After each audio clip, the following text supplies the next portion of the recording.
Now on BBC News, the latest from New York and around the world. Business Today.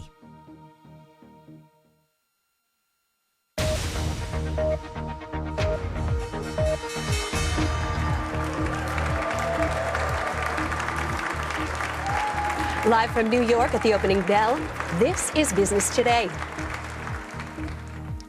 U.S. jobless claims come in better than expected. It's a closely watched figure as the central bank determines the path of interest rates. Drugmaker Moderna opens a major new facility in the UK as the country's science minister tells it will have more for its medicines if it wants to compete with the U.S. for more investment. And getting a lifeline into gear. Britain's government considers a rescue for Jaguar Land Rover suppliers as a cyber attack continues to stop production.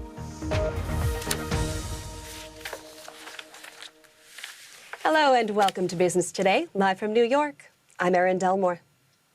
We're going to start here in the United States, where in just the last hour, we've had the latest indication on the health of the world's biggest economy.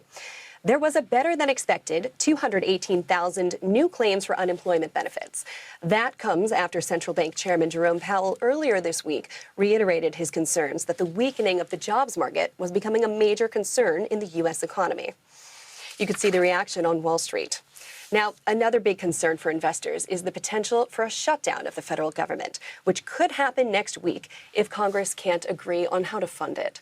This time, it could have major consequences because reports from Washington suggest that the White House is telling federal agencies that if staff are furloughed, they would actually lose their jobs permanently, something that would push up the unemployment rate significantly. There's a lot to discuss here, and with us is Chris Briganti, Chief Investment Officer at the financial services firm SWBC. So, Chris, let me start by asking you about this employment report. 218,000, the expectation had been 235. What do you make of it? Clearly better than expected, also the best figure since July. So it does take a little bit of wind out of the sails of the cooling job market narrative that has taken place of late. So, that's a little bit of a challenge for us to kind of work through in terms of what is the real status of the jobs market as we're seeing some slightly better data, and that could change the trajectory of the Fed's ongoing decisions. But at the same time, the reaction on Wall Street actually has the major indexes down. The Dow is down by about 0.3%, the S&P down by more than a half a percentage point. Even the NASDAQ is down nearly 1 full percentage point. So does that show us that eyes are on not the general health of the U.S. economy, but on the tech sector individually? Yeah, I think what we're looking at is the tech sector implications really kind of flowing through and affecting the market overall. I mean, the Mag 7 has really been leading the charge for much of this year, and maybe a little bit of a breather in here as a result of some of the data might be in play. We're also seeing cyclically this time of year, there's typically an opportunity for a pullback in the market, and maybe we're starting to see some signs of that as well. So we could be envisioning a little bit of a retraction, a little bit of a retracement in the market, and it's just a healthy adjustment. It's interesting to look at the market these days because we had seen stocks gaining on the strength of the AI sector. But then after we saw yet another giant investment from one tech company into another, we saw that people are starting to pick up on the idea of circularity, the idea that these companies are spending big bucks and being rewarded for it rather than making them. And that's really what's pulling down stocks today.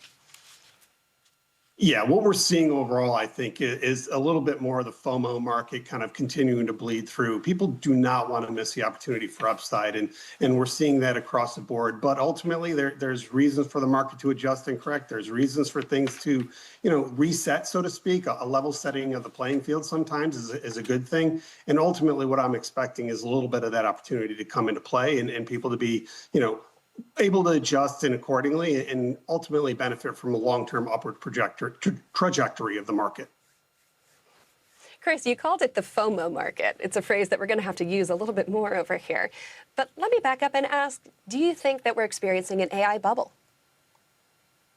I wouldn't quite say bubble yet. It's definitely extended beyond what I would have liked to have seen in a relatively healthy upward trajectory. So a bubble might be a little bit of a larger term than I'd like to see or use myself. But ultimately, it's overextended. And I think that could result in some reason for the pullback in the AI space.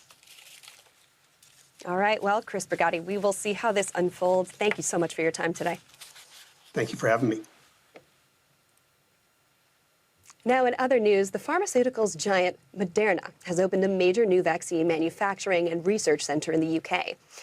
The Oxfordshire facility bucks trends of the big pharmaceutical companies pausing or cancelling investments in the UK in recent weeks. Merck and AstraZeneca are among those who say that Britain's health service isn't paying enough for the medicines they make.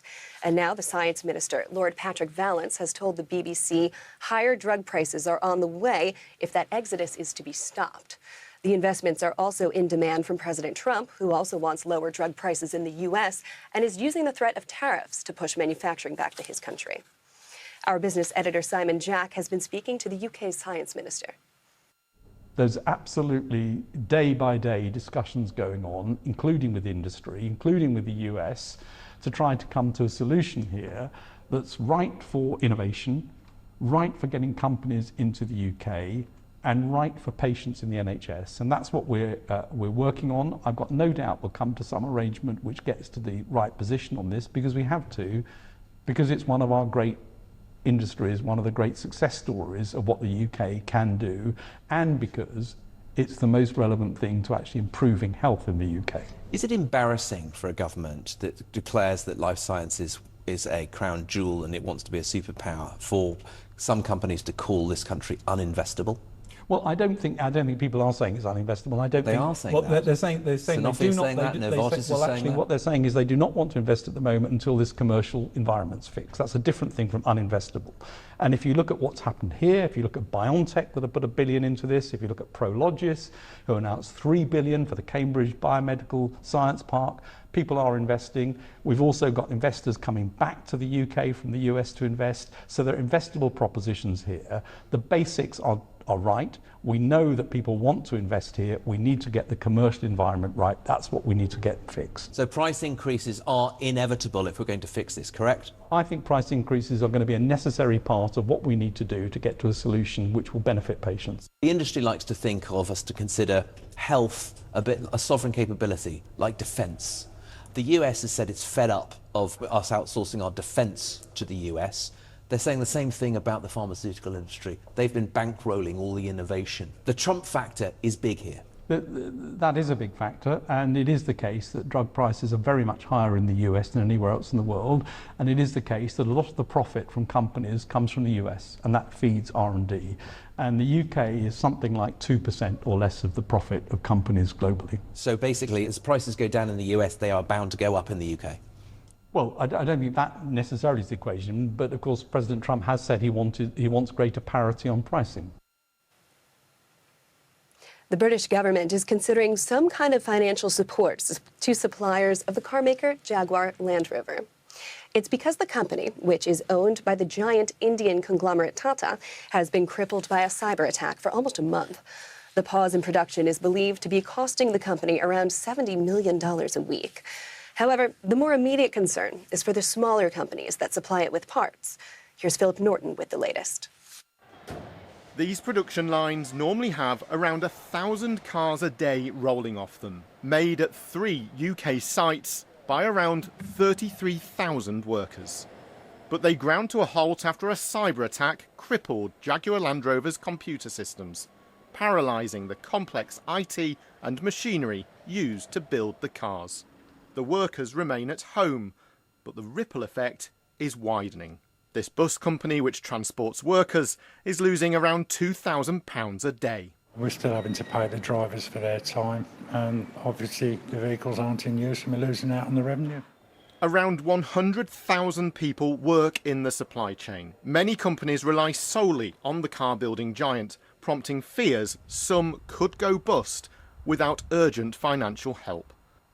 One suggestion was a pandemic-style furlough scheme, but the government is said to be more in favour of potentially buying the parts that companies make from the supply companies to keep them in business until the production lines are up and running again. Some suppliers, though, aren't keen on the idea. This all came about after a cyber attack in August by a group calling itself the